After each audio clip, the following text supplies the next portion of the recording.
ध्यान दीजिएगा। अब थोड़ा सा आगे बात करेंगे आवेश के बारे में। जैसे विद्युत आवेश क्या होता है, समझने का प्रयास करिएगा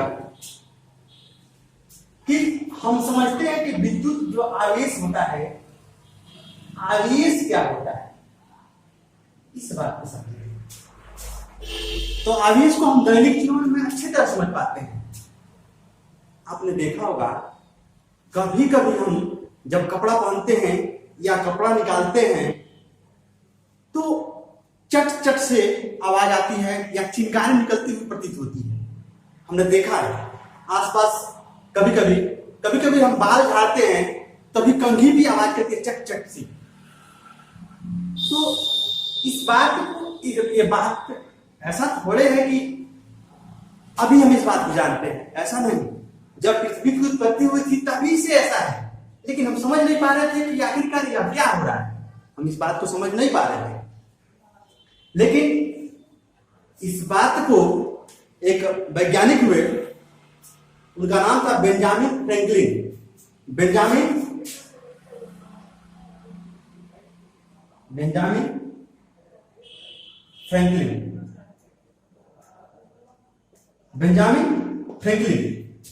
फ्रैंकलिन हुए लगभग 600 ईसा पूर्व की बात है। उन्होंने क्या किया कि इस चट चट जो कपड़ा में जो चट चट की आवाज निकलती, चिंगारी निकलती थी, उस पर उन्होंने विचार किया और उन्होंने एक चीज और देखा कि आकाश में जो बिजली कड़कती है या बिजली जो कड़कती है उस पर उन्होंने विचार किया कि आखिरकार ऐसा है क्या। तो उन्होंने क्या किया कि एक बार वो पतंग उड़ा रहे थे और पतंग उड़ाते समय उन्होंने क्या किया, पतंग उड़ा रहे थे और उनका पतंग, मतलब बारिश हो रहा था, पतंग उड़ा रहे थे, तो पतंग उड़ाते समय एक बार उनको ये लगा कि चेक किया जाए, टेस्ट किया जाए क्या हो रहा है। उन्होंने पतंग के ऊपर चाबी लगाकर, चाबी रखती, पतंग के ऊपर चाबी रखती और चाबी रख करके पतंग को उड़ाया। तो जैसे ही बारिश होने लगी बादल में पतंग उनका गया और बादल में पतंग जाने से उनके जो रस्सी पकड़े थे उसमें करंट का झटका लगा। तब उन्होंने बताया कि एक प्रकार का गुरुत्वाकर्षण के बल के बाद नहीं कर रहे हैं, एक प्रकार का यह बल है जो हमारे काम आ सकता है, और उन्होंने इसका नाम दिया था आवेश। उनके द्वारा ही, बेंजामिन फ्रैंकलिन के द्वारा इनका नाम दिया गया आवेश। इन्होंने ही आवेश नाम दिया था। अब थोड़ा सा और आगे इसके बारे में बात करेंगे कि इसके बारे में फिर क्या किया गया कि दो पदार्थों को रगड़ा गया तो भी देखा गया। उन्होंने क्या किया कि रेशमी वस्त्र का जो कपड़ा है उसको एम्बर के छड़ में रगड़ा, तो उन्होंने देखा कि दो वस्तुओं को चिपकाने पर आपस में चिपक जा रहा है। उनको आश्चर्य हुआ कि ऐसा क्यों हो रहा है, दो वस्तु को रगड़ कर फिर दूसरे में चिपकाने पर चिपक जा रहा है। अच्छा, एक बात करते हैं, पंखा हम चलाते हैं या घड़ी पहनते हैं तो घड़ी क्यों चिपक जाता है? यह बोर्ड इस दीवार से क्यों चिपका पड़ा है?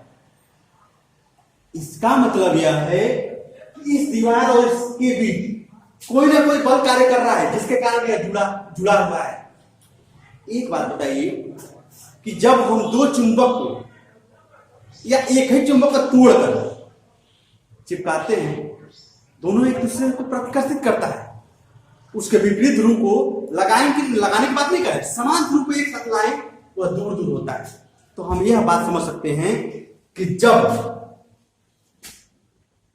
अच्छी बात बताइए कि हम घड़ी पहनते हैं, जब हमारी कलाई या हमारे यह स्किन है घड़ी को प्रतिकर्षित करता तो घड़ी इस तरह से फैल नहीं जाता।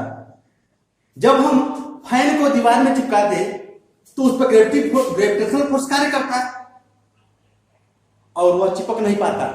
आखिरकार स्थिति ये होती, हमारे कहने का मतलब ये है कि जब हम किसी वस्तु को एक साथ रखते हैं तो वह आसानी से चिपक जाता है। हमारे कहने का आशय है कि जब हम इसको रखते हैं तो एक प्रकार का आवेश इसमें भी काम करता है। हमारे दीवार में जो पेंट करते हैं, जो भी कुछ करते हैं, एक प्रकार का आवेश उसमें भी काम करता है। जब आवेश नहीं काम करेगा तो वह पदार्थ एक दूसरे से कभी चिपक के नहीं रहेगा। इस बात पे भी विचार करना है।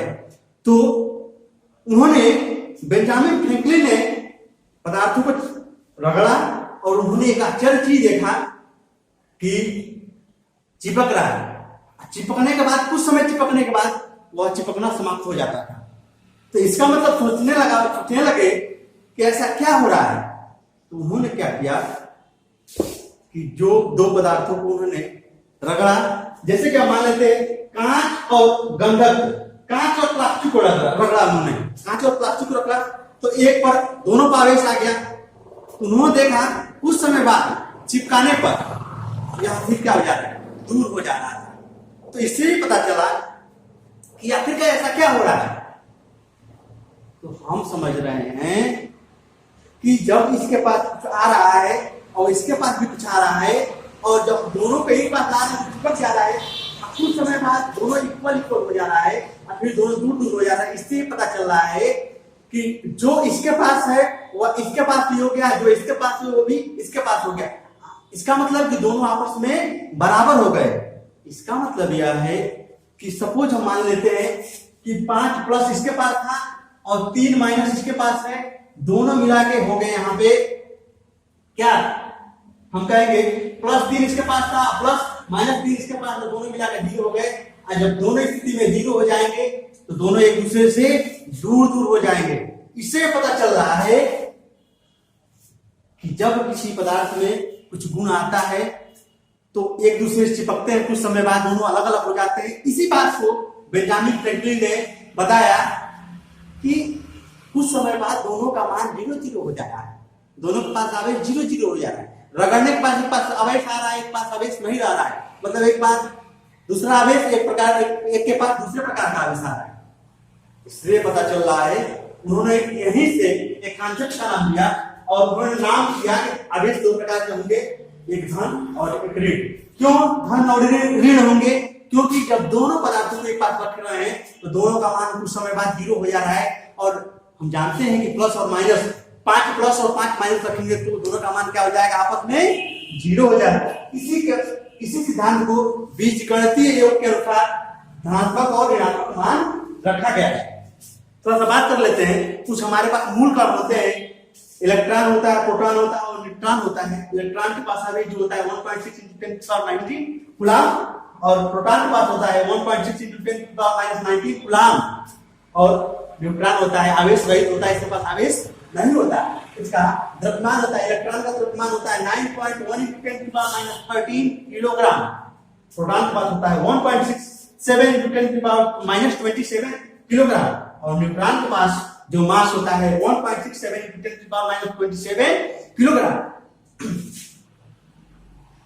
एक बात थोड़ा सा इसको विस्तृत रूप से समझ लीजिएगा, इसको दिमाग में बना के जरूर रखिएगा इस सारणी को कि मैं बताना क्या चाहता हूं।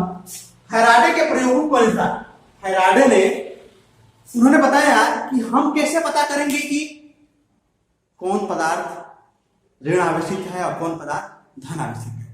तो उन्होंने कहा कुछ पदार्थों को प्रयोग किया, कांच, फालेन, ऊन, सिल्क, धातु, रबर, मोम, प्लास्टिक और गंधक। कुछ पदार्थों को उन्होंने रखा, कहा कि ऊपर से जो भी पदार्थ होंगे नीचे की तुलना में धनात्मक होंगे, धन आवेशित।